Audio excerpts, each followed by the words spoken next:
magandang umaga mga ma'am sir. Nandito tayo sa bayan po namin, Balungaw, Pangasinan. Ayan po, napakaganda pong araw ngayon at may ipipresent tayo. Bodega. Dating bodega, I mean, kasi nag-stop na si sir. Magpo-focus daw sa isang business niya. Ito, along National Road to. Papuntang Isabela yan. Tugigaraw. Ito naman, papuntang Carmen, Manila. So, ayan. Tingnan natin to mga ma'am sir. 3,000, ito po yung property. 3,201 square meter to.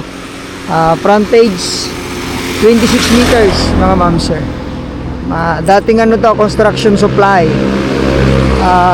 Lagayan ng mga bakal, ganyan. Kasi yung may-ari dati dito, nagko-construction, ano siya, tawag dito, nangungontrata. So, maluwang po yung frontage nito. Ito naman po ay ano, office nila dati. Tara po, tingnan natin to. Pasukin lang natin yung office nito. From Manila to, 2 to 3 hours. Tiplex, 10 minutes. 10 to 15 minutes. Ito naman po may CR dito sa mga trabado. Ayan po yung mga dating gamit nila sir. May mga gamot pa dyan, mga pintura. So, opisina to dati dito, banda. Tapos dito naging tambakan ng mga gamit nila. Ayan, so ayos pa naman. Sa mga naghahanap po ng bodega, pwedeng pwede to. Mas kagandahan nito mga ma'am sir, may bahay sa likod. 3 kwarto, mga naka-aircon. Dito rin po nakatira yung ano natin. So, pero nasa Manila siya ngayon. Ito po ay bodega, lagayan ng mga bakal dati to. Mga simento, ganyan. Maluwang to. Yung bodega na to. Ito naman printer dati. Oh, ayan. Tara po sa loob. May pinto rin po dyan. Kasi ito yung gate nila. Pasok yung mga dump truck, mga truck. Tara Brad! Ito po, nandito na ako sa loob. Ayan po. So, may dump truck. Baka gusto nyo to. Isama na nyo ni sir. Pero benta rin po yan eh. Pag-usapan nyo na lang po. Ito mga scrap po. Binibenta rin per kilo. Baka gusto nyo, marami po rito. Mga bakal-bakal. Mga makina. Binibenta rin ni sir. May mga bakal pa po dyan. Kaya lang kailangan po ng linis lang to. Dito mga buhangin nilalagay. Buhangin. May mga buhangin pa. Tapos mga hollow blocks. Okay pa po yung building na to. Matibay pa. Mga bagong-bago pa eh. So maluwang siya. 26 yung frontage. Ayan, pang bakal bote sa mga big time buyer ng mga bakal bote. Pwede po ito. Tapos ito naman po yung lagayan ng hollow blocks. May, kung iwan ko kung gumagana pa yung gawa ng hollow blocks na yan. Yung mga bakal. Yung mga manukan siya dati dito pala, no Brad? Paitlogan. Ayun, may dating nag-alaga siya ng ano. So okay pa to. Restore na lang sa mga mayroon pong construction company. Pwede din gawing itong ano eh. Tawag dito. Sa mga bibenta ng mga ano dyan sa bayan. Ayan, hanggang dyan po yung property. Ano yan Brad? Dati? Kulungan ng baboy? Kuan po manok din. Manok. Hanggang dyan yung property natin. Ito yung bahay ni sir. Ito. Parang ang liit lang sa harap. Pero sa loob pa lang. Pahabaan. 3 kwarto to. 3 kwarto po ito. Mas yan mga ba ng parkikan ng truck natin. So tara. Pasukin po natin ng loob. Brad, pasok ako sa loob. Yan po, mga benta na rin po yan, mga scrap ni sir.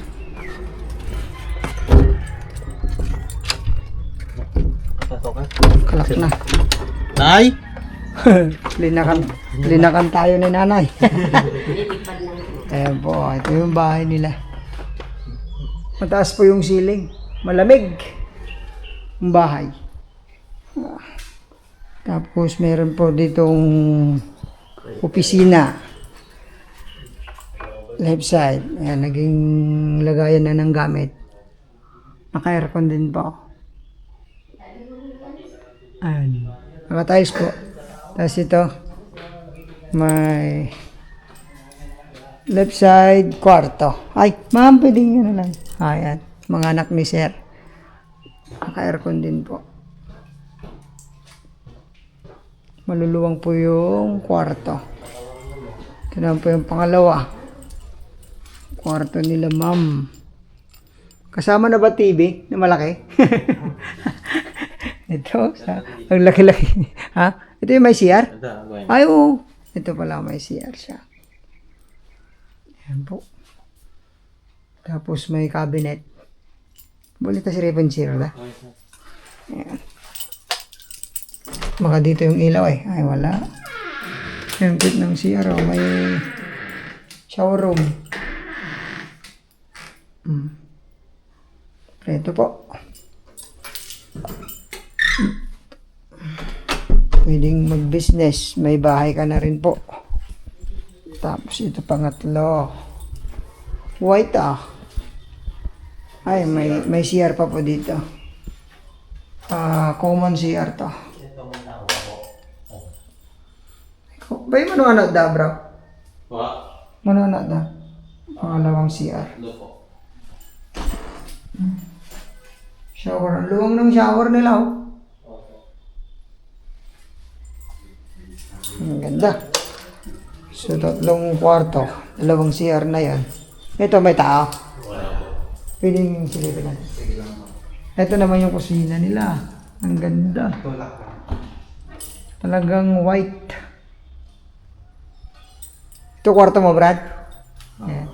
Gumagana aircon na. Gumagana. Oo, gumagana aircon.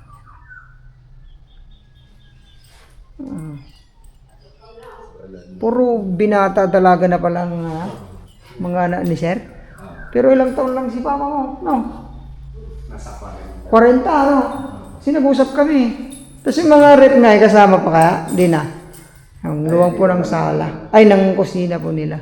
Tapos may ano pa dito sa likod. Dirty kitchen ba to?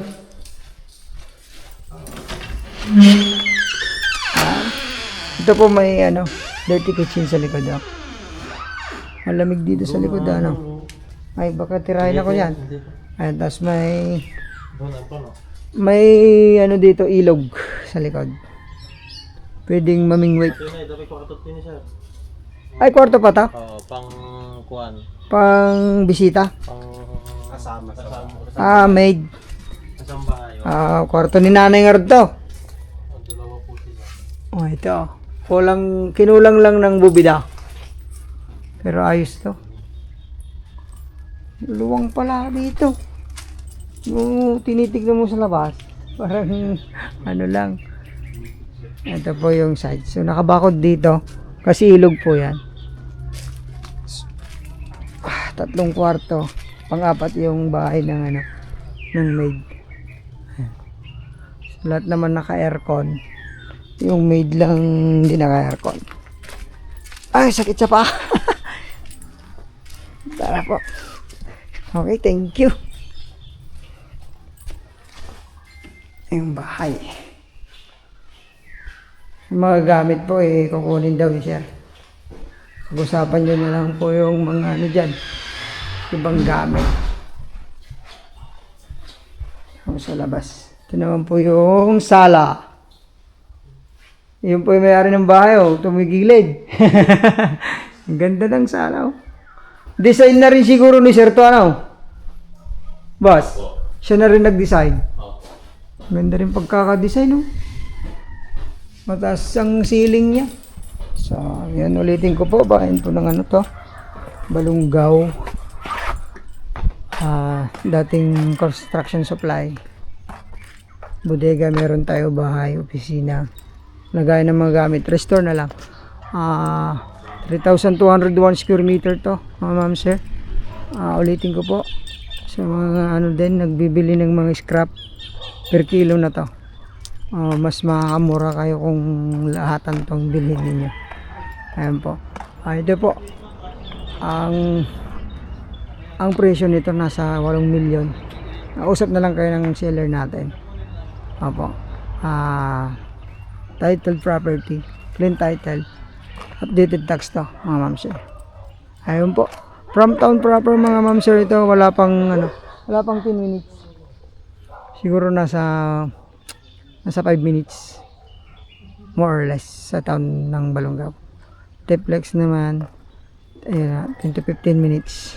Manila 2 to 3 hours. Ayan po, thank you. Sana ho magustuhan nyo itong property na to. Pwedeng warehouse, pwedeng mag-business. Ayan.